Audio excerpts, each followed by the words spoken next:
بسم الله الرحمن الرحيم. أعزائي طلبة كلية علوم الطبيعة والحياة السنة الأولى، بهذه المناسبة أتمنى لكم عيد سعيد وكل عام وأنتم بخير، خاصة ونحن في هذه الأزمة التي طالت، ونتمنى إن شاء الله أنه كل واحد فيكم يكون بخير وفي صحة جيدة. إذن لهذه الظروف القاهرة كل واحد فينا مطالب أن يستعمل كل الوسائل الممكنة، وهذا من أجل مواصلة الدراسة والتقدم في البرنامج من أجل إنهاء هذه السنة الجامعية 2019-2020. إذن راح نواصلوا الكور تاعنا باستعمال بعض الفيديوهات والتي من خلالها راح نديروا وزونفيرون دو شابيتر، يعني 2 شابيتر، وهنا راح نهتموا بالامور الاساسيه فقط. دونك le premier chapitre ça va être un résumé que j'ai appelé personnellement l'essentiel sur la cinétique chimique, et ce chapitre bien sûr il fait partie du programme officiel de la première année du tronc commun sciences de la nature et de la vie. Alors, pour voir l'essentiel de ce chapitre, donc, vous aurez besoin de quelques rappels d'équations mathématiques très importantes qu'on va utiliser, telles que par exemple le calcul d'intégrale. À titre d'exemple, vous avez à connaître la formule du calcul de l'intégrale de dx, c'est une intégrale simple à calculer, entre les bornes d'intégration x0 et xt. Donc l'intégrale de dx est égale à x, et si on remplace par les bornes d'intégration, vous allez avoir xt moins x0. De la même manière, donc vous avez à connaître aussi l'intégrale du rapport dx sur x. Donc l'intégrale de dx sur x vous donne lnx, donc le logarithme népérien de la variable x. Entre les bornes d'intégration x0 et xt, vous allez avoir ln xt moins ln x0 est égal à ln xt sur x0. Vous avez à connaître aussi l'expression mathématique d'une équation linéaire et qui s'écrit sous la forme y égale à ax plus b, où x et y sont des variables.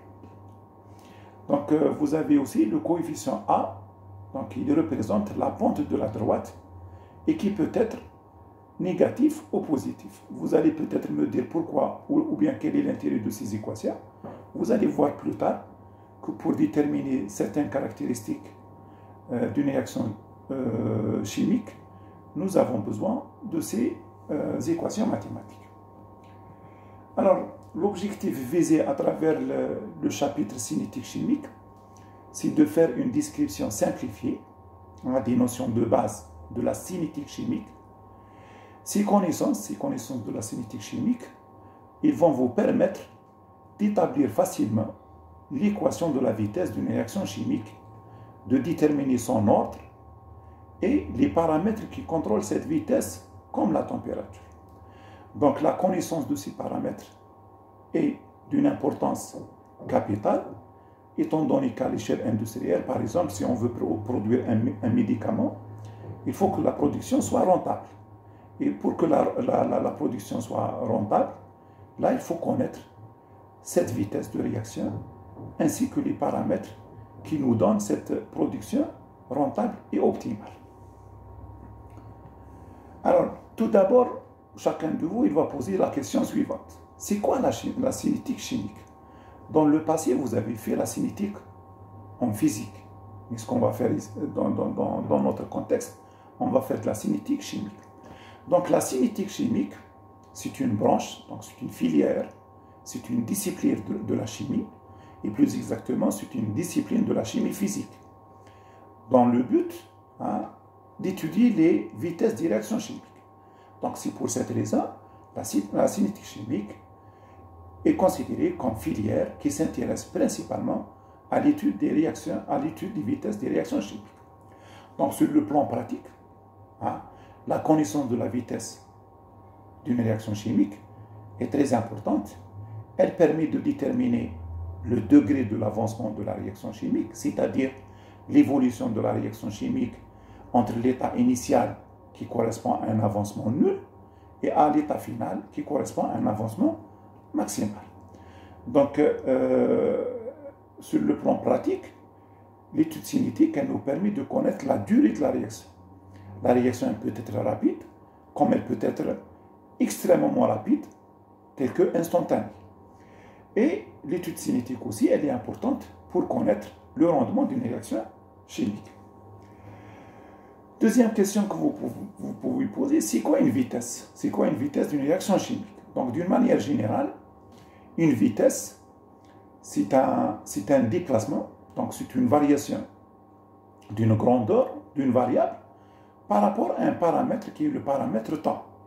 Donc, dans notre cas, la vitesse d'une réaction chimique, ça va être la variation de la concentration, bien sûr, entre un état initial et un instant T, un autre état qui correspond à un instant T, de la concentration du réactif ou d'un produit par rapport au temps. Donc, il s'agit d'une grandeur expérimentale. Donc, cette vitesse qui fait l'objet de l'étude cinétique. Alors, maintenant, chaque vitesse d'une réaction chimique, elle est représentée par une équation mathématique ou bien une expression mathématique qu'on peut établir facilement selon le type de la réaction chimique.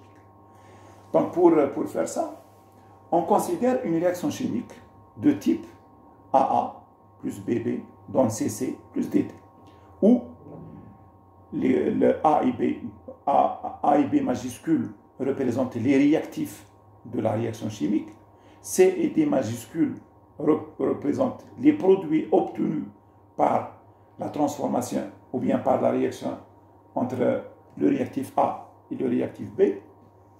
Et les coefficients A, B, C représentés ici en minuscules sont des coefficients qu'on appelle coefficients stoichiométriques. Donc la vitesse d'une réaction chimique, elle peut être exprimée soit par rapport au réactif, soit par rapport au produit, en utilisant l'équation mathématique suivante. Donc V, elle est égale à moins 1 sur A, dA sur dt. Et là, le rapport dA sur dt, il représente la variation de la concentration du réactif A pendant l'intervalle de temps dt. Elle est égale aussi à moins 1 sur B, dB sur dt. Et aussi, le rapport dB sur dt, il représente la variation de la concentration du réactif B pendant l'instant ou bien l'intervalle dt. Vous allez me dire pourquoi on a mis le signe moins. Donc, pendant une réaction chimique, la concentration des réactifs va décroître, c'est-à-dire elle va diminuer. Et parallèlement à la disparition des réactifs, il va y avoir l'apparition des produits et du coup, la concentration des produits C et D, elle va augmenter. Donc, c'est pour cette raison, quand on exprime la vitesse d'une réaction chimique par rapport au produit, on va mettre un signe plus. Donc, cette vitesse, elle est égale à plus 1 sur C, dC sur dt, est égale aussi à plus 1 sur D, dt sur dt. Évidemment, le rapport dC sur dt et dd sur dt représente aussi la variation de la concentration du produit C et D pendant l'intervalle de temps dt. Donc, cette vitesse, qui est une mesure qui est déterminée expérimentalement, elle est proportionnelle à la concentration des réactifs A et B respectivement. Donc, cette vitesse, elle est égale à K multiplié par A à la puissance alpha, la concentration du réactif A à la puissance alpha, multiplié par la concentration du réactif B à la puissance bêta. Donc, la constante K, c'est une constante qu'on appelle la constante de vitesse. C'est une caractéristique de la réaction chimique et elle est dépendante de la température. Les coefficients alpha et bêta sont des coefficients qu'on appelle ou bien qui représentent l'ordre de la réaction chimique. Donc le alpha, c'est l'ordre partiel par rapport au réactif A et le bêta, c'est l'ordre partiel de la réaction par rapport au réactif B. Et c'est la signification de l'ordre, on va les expliquer dans les diapos à venir. Alors, comme exemple, donc, pour vous permettre de comprendre l'établissement de l'équation, l'expression mathématique qui donne la vitesse, On va considérer un premier exemple qui est un exemple simple. Donc vous avez une réaction chimique qui représente la décomposition du pentaoxyde d'azote, le N2O5, à une température qui est fixée à 45 degrés C. Donc vous avez le N2O5 gaz, il se dissocie, il se décompose pour donner le NO2 gaz plus l'oxygène gaz. Donc là, dans cet exemple, il me demande d'équilibrer la réaction parce que la vitesse, l'expression de la vitesse, il faut la déduire à partir d'une réaction chimique équilibrée.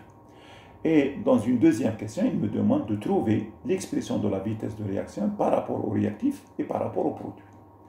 Donc là, pour équilibrer votre réaction chimique, c'est très simple. Il faut que le nombre du même élément soit le même à gauche et à droite. Donc là, vous avez deux façons d'équilibrer cette réaction.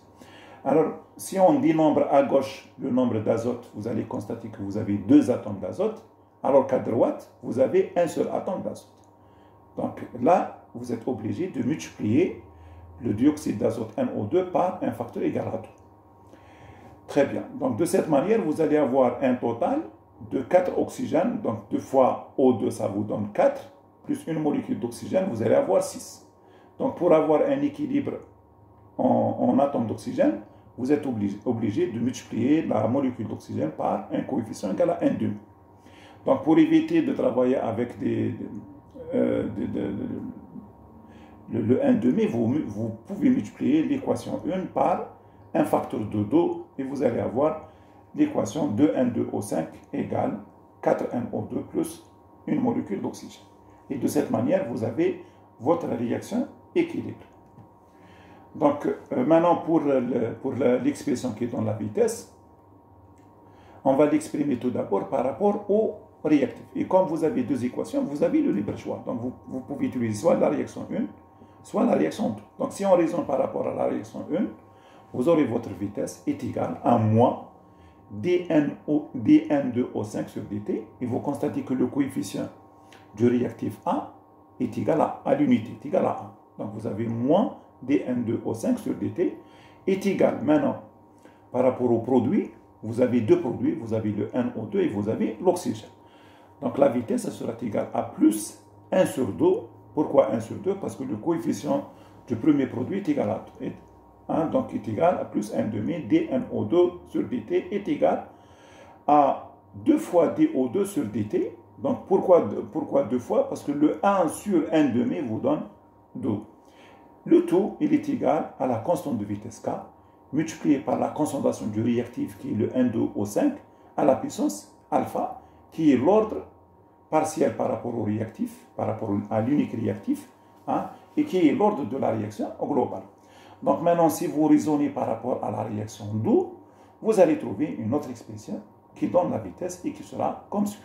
Donc V est égal à moins 1 sur 2, moins 1,5, à dN2O5 sur dt est égal à plus 1 sur 4 dNO2 sur dt est égal à plus dO2 sur dt est égal à la constante de vitesse multipliée par la concentration du réactif à la puissance alpha. Et de cette manière, vous avez deux équations qui expriment la vitesse et que vous pouvez utiliser pour soit déterminer la constante de vitesse K, soit pour déterminer l'ordre. Très bien. Maintenant, c'est quoi l'ordre d'une réaction chimique? Donc, l'ordre d'une réaction chimique, sachant qu'il y a plusieurs types de réactions, donc l'objet de notre chapitre, c'est de traiter uniquement les réactions simples. Donc les réactions simples, c'est des réactions qui se réalisent généralement en une seule étape. Donc si on considère une réaction qui ne comporte qu'une seule étape, l'ordre de la réaction il peut être considéré comme étant égal à la molécularité de la réaction chimique. Donc maintenant, vous allez me dire aussi, c'est quoi la molécularité? Donc tout simplement, la molécularité d'une réaction chimique est le nombre de molécules de réactifs impliqués dans une étape élémentaire. Donc la réaction chimique, elle peut être une réaction unimoléculaire, c'est-à-dire on démarre d'un seul réactif A qui donne naissance après sa transformation d'un produit B. Ou bien on démarre d'un seul réactif A qui se décompose pour donner deux produits, B plus C. La réaction, elle peut être bimoléculaire, c'est-à-dire on démarre de deux réactifs, A et B, pour avoir soit un seul produit, AB, ou bien deux autres produits, C et D. La réaction, elle peut être aussi trimoléculaire, c'est-à-dire on démarre de trois réactifs pour avoir un seul produit ou bien plusieurs produits. Alors, en matière de petites conclusions, donc là, on peut dire que les premiers objectifs de l'étude cinétique d'une réaction chimique est de connaître l'ordre de la réaction, l'ordre de cette réaction chimique, et de calculer aussi, ou bien de connaître la constante de sa vitesse K. Alors, on va essayer de voir comment on détermine ou bien comment on démontre que l'ordre d'une réaction chimique, il est soit nul, soit égal à l'unité, soit égal à 2, soit égal à 1. Donc on va considérer une réaction plus ou moins simple par rapport à celle qu'on a considérée, où on va réduire le nombre de réactifs à un seul et le nombre de produits à un seul produit. Donc si on considère la réaction suivante, A donne BP, où le A c'est un coefficient stoichiométrique du réactif A, et le TB, c'est le coefficient stoichiométrique du produit P. Donc, si la réaction est d'ordre 0, là, on reprend l'équation de la vitesse qu'on a vue au départ, on remplace le alpha par 0. Et vous allez avoir votre vitesse est égale à moins 1 sur A, multiplié par dA sur dt, est égal à Ka à la puissance alpha, avec alpha égale à 0. Et vous savez qu'une variable à la puissance 0, elle est égale à l'unité. Très bien, donc cette équation, elle peut être aménagée, elle peut être organisée pour être écrite sous la forme dA. dA est égal à moins A K dt. Donc ça, c'est une équation qui donne la variation de la concentration du réactif A pendant un intervalle dt. Ce qui nous intéresse, nous, c'est de trouver l'expression de la concentration du réactif A en fonction de temps. Et cette équation, elle sera utilisée pour déterminer la concentration du réactif A à n'importe quel instant t. D'où l'intérêt d'intégrer cette équation, de l'intégrer entre l'instant initial t égale à 0 et l'instant final, qui est généralement le temps équilibre qu'on désigne par t. Donc l'intégrale de l'équation, l'intégrale de dA entre les bornes d'intégration A0 et AT, il est égal à moins A fois K fois l'intégrale entre 0 et T dt. Pourquoi on a fait sortir la constante A et K de l'intégrale? Tout simplement parce qu'il s'agit de deux constantes qui ne dépendent pas du temps. Donc, je viens de rappeler que l'intégrale de dx, c'est x. Donc, l'intégrale, de la même manière, l'intégrale de dt, c'est t. L'intégrale de dA, c'est a. Et si vous remplacez le a par les bornes d'intégration a0 et at, vous allez avoir at moins a0 est égal à moins a kt. Donc, l'intégration de l'équation vous donne une équation finale qui s'écrit sous une forme linéaire, et qui est at est égal à moins a kt plus a0. Donc là, on tire une première conclusion. Lorsque la réaction est une réaction d'ordre 0, la variation de la concentration du réactif A, c'est une droite linéaire de pente négative. Donc ça, c'est une loi qu'on doit respecter quand il s'agit d'une réaction d'ordre 0. Voilà, maintenant, nous avons des données expérimentales. Trouvées suite à une étude cinétique d'une réaction chimique. Et là, j'explique brièvement, rapidement, comment on fait cette étude expérimentale. Donc, vous savez que pour réaliser une réaction chimique, on ramène des produits chimiques. Donc, chaque produit chimique, chaque réactif chimique, il a une concentration initiale. Donc, on les mélange à T égale à 0. Donc, quand on mélange les deux réactifs, on déclenche un chrono. Et cet instant représente pour nous l'instant T initial. Ensuite, l'expérimentateur, il fixe des intervalles, il fixe des instants. T1, T2, T3, T4, Tn. Et à chaque instant, qu'est-ce qu'il va faire? Il va faire un prélèvement du mélange réactionnel. Ce prélèvement, il va faire l'objet d'une analyse pour déterminer la concentration du réactif à l'instant considéré. Donc, à la fin, on obtient un tableau. Ce tableau, qu'est-ce qu'il représente? Il représente la concentration du réactif ou bien la concentration du produit en fonction de temps. En fonction de temps. Et c'est ces résultats qui seront exploités pour soit déduire ou bien calculer l'ordre de la réaction, soit calculer l'une de ses caractéristiques, telles que la constante de vitesse K. Alors là, la question qu'on se pose, si nous avons des données expérimentales, comment on peut les vérifier qu'ils correspondent à l'ordre 0? Donc, on vient d'apprendre, on vient de connaître maintenant si l'ordre de la réaction est égal à 0, la concentration du réactif A, c'est une fonction linéaire en fonction de T, dont l'équation, elle s'écrit AT est égal à moins KT plus A0. Donc, si vous avez ces données, d'ailleurs, on va considérer un exemple, il suffit tout simplement de tracer la figure A en fonction de T.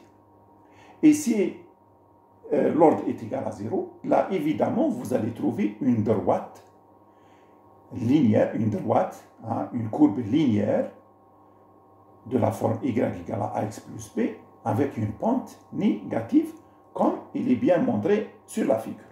Donc, dans cette figure, vous avez deux axes. Vous avez l'axe des y et l'axe des x. Où l'axe des y, il est réservé pour mettre les valeurs de la concentration du réactif A, et l'axe des abscisses pour mettre les valeurs du temps. Donc, cette pente, cette droite, bien sûr, sa pente, elle correspond à la constante de vitesse qui est égale, la constante de vitesse qui est égale à la pente, qui est égale à la tangente alpha, qui est égale aussi à moins 1 sur A multiplié par A moins 1, 0 sur T. Donc là, si vous essayez de connaître l'unité de la constante, vous allez constater que cette constante, elle s'exprime tout simplement en mol par litre moins 1 par seconde moins 1. Donc le A, il n'a pas d'unité, le coefficient A n'a pas d'unité. Les concentrations, généralement, elles sont exprimées en mol par litre et le temps, il est exprimé en seconde. Donc généralement, la constante d'une vitesse pour une réaction d'ordre 0, elle est exprimée en mol par litre moins 1 par seconde moins 1. Cette information, elle est très importante. L'unité, elle est très importante parfois dans le traitement des exercices. Donc parfois, on vous demande de calculer ou bien de déduire la constante de vitesse et vous pouvez le faire à travers l'unité de la constante de vitesse d'eau. Alors là, on va prendre un exemple numérique pour vous permettre de comprendre comment on détermine ou bien comment on vérifie que les données expérimentales correspondent à un ordre 0. Donc là, vous avez un exemple. On vous dit que l'étude cinétique d'une réaction chimique de type A donne P. Donc vous avez un seul réactif A, vous avez un seul produit P. Les coefficients stoichiométriques du réactif et du produit sont égaux, ils sont égaux à l'unité. Donc le A, bien sûr, évidemment, c'est le réactif et le P, c'est le produit. Donc l'étude cinétique a donné les réactions chimiques, a donné les résultats suivants. Pardon. Donc vous avez une ligne du tableau qui représente le temps, une deuxième ligne qui représente l'évolution de la concentration du réactif A en fonction du temps. Donc là, vous constatez qu'il y a 3 intervalles de temps qui ont été considérés, à savoir 50 secondes, 30 secondes et 200 secondes. Donc à 0 secondes, donc à t égale à 0, la concentration du réactif A est égale à 0,16 mol par litre. Après 50 secondes, donc c'est une réaction plus ou moins rapide, la concentration est égale à 0,13. Et vous constatez qu'il y a eu une baisse, une diminution de la concentration, malgré qu'elle est légère. Après 100 secondes, la concentration est passée à 0,1. Et à 200 secondes, elle est passée à 0,04. Donc là, entre 0 et 200, vous constatez que la variation, elle est substantielle, elle est significative, elle est importante. Et là, il me demande de montrer que la réaction est d'ordre 0. Montrer que la réaction est d'ordre 0. Cette question, elle peut être posée autrement. on peut vous demander de montrer que les données, ces données, correspondent à une cinétique d'ordre 0. Hein? Très bien. Alors là, vous avez deux méthodes. Donc, par rapport à ce qu'on a vu, concernant l'ordre 0, où la relation entre A et le temps, c'est une relation simple, c'est une relation linéaire, de la forme AT égale à moins A car T plus A0. Donc là, il suffit de tracer la courbe A égale à F de T. Donc la prochaine fois, je vais vous montrer. Alors là, il suffit de tracer la courbe A égale à F de T. Donc la prochaine fois, je vais vous expliquer comment vous pouvez tracer cette courbe en utilisant l'Excel. Donc quand on trace la concentration de A en fonction de T, vous constatez que les 4 points sont parfaitement alignés, ce qui donne une droite de pente négative, hein, une droite de pente négative, ce qui correspond clairement à une réaction d'ordre 0. Donc, en conclusion, on note que la droite est bien linéaire, avec une pente négative, et qui permet le calcul de la constante de vitesse selon l'équation K est égal à tangente alpha est égal à moins A0 sur T. Donc là, vous considérez un instant donné. Donc vous avez la concentration à T égale à 0. Vous considérez un instant donné qui peut être le T1, le T2, le T3. Et à l'instant choisi, vous avez la concentration correspondante de A et vous calculez la constante de vitesse K. Alors, en faisant l'application numérique comme vous le voyez dans le tableau, n'importe quel instant qu'on considère, on trouve une constante de vitesse égale à 0,0006. Donc la constante, la valeur, elle est la même, quel que soit l'instant considéré. Donc la deuxième méthode qu'on peut utiliser, c'est la méthode qu'on appelle la méthode numérique, qui consiste à calculer la constante de vitesse à chaque instant. Et la condition exigée pour que la constante de vitesse, pour que l'ordre soit égal à 0, il faut que la constante de vitesse soit constante. Alors, pour un ordre nul, donc si je reviens à l'équation qui représente la concentration du réactif A en fonction du temps, et que vous pouvez utiliser pour calculer la constante de vitesse, vous allez trouver cette expression. K est égal moins AT moins A0 sur T. Voilà, donc cette équation, vous l'utilisez pour calculer la constante de vitesse appelée 50 secondes, à 100 secondes et à 200. Et vous comparez les valeurs trouvées. Et là, vous constatez que les valeurs sont les mêmes. Donc, on déduit que les données correspondent à une réaction d'ordre 0. Voilà, donc je m'arrête à ce stade. Donc, je vous invite à revoir ce qu'on vient de voir ensemble. Et la prochaine vidéo, on va traiter l'ordre 1 d'une réaction chimique. Bon courage et à la prochaine séance.